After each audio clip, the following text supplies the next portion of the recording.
Hey guys. Yesterday I mentioned in our live feed that I wanted to encourage you to spend more time and have some God time each day, whether it's 5 minutes, 10 minutes, 20 minutes, whatever you want it to be, 2 minutes. It's a good place to start and get in a habit. And who knows, you could develop a really good habit during this time when you're out of school. I wanted to offer something to kind of help you with your God time. By kind of bringing a devotional, and if it sparks a thought or if it makes you want to go read a little bit more, then it can, rather than just saying, hey, go do it. I wanted to give you something to work on.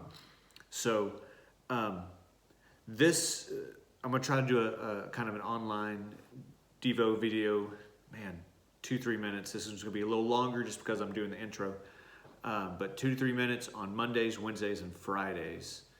Because we got class on Wednesday nights, and then we've got something else on Sunday nights that we're going to do our combined class session.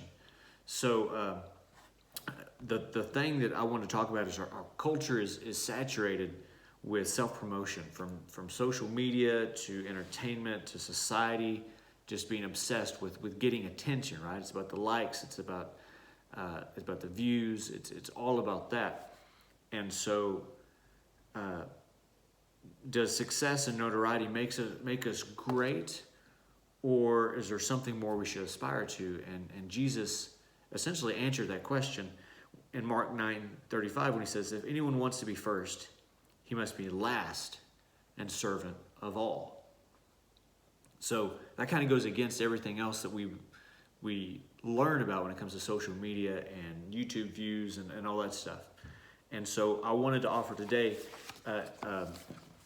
just a real brief Devo to get you thinking, and have a couple questions every time, again, just to help you with your Devo time. So, for instance, did you know that there are approximately 200 to 400 billion stars in the Milky Way? Have you ever spent an evening out in the country away from the distraction of the city lights? There's something incredible about being in the middle of nowhere under the vast blanket of stars with no other source of light to interfere. It's in moments like these that you realize the stars sing a song of praise to their maker. And I wanted to read Psalm chapter 8, verses 3 and 4. When I consider your heavens, the work of your fingers, the moon and the stars, which you have set in place. What is mankind that you are mindful of him? Human beings that you care for them. This chapter is all about the glory of God. This psalm is all about the glory of God. And David spends all 9 verses of this psalm focusing on the greatness of God. He also draws attention to the humble reality of man. When you think about all the expanse of all that stuff, what are we? How small of a speck of dust are we in comparison to all of this? God is so very great, and we're just so small. That reality stirs within us a beautiful balance of humility and comfort at the same time. It's humbling because we realize how greatly we are in need of help. We're tiny, we're weak, we're completely hopeless apart from God. Our place in this grand universe is brief and it's insignificant. At least it maybe looks that way, right?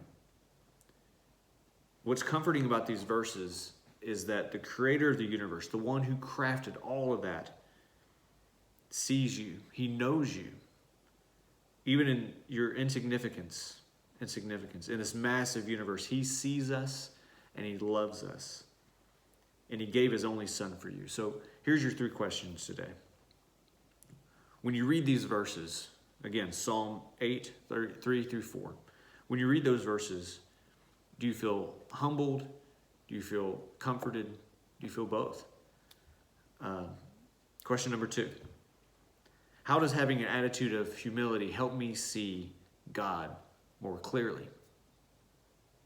And question number 3.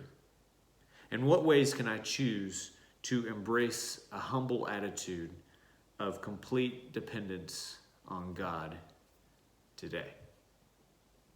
All right, that's it. Today's going to be 5 minutes long, but I promise you're going to be shorter. And we're going to look for those on Mondays, Wednesdays, and Fridays, at least for the foreseeable future. Thanks.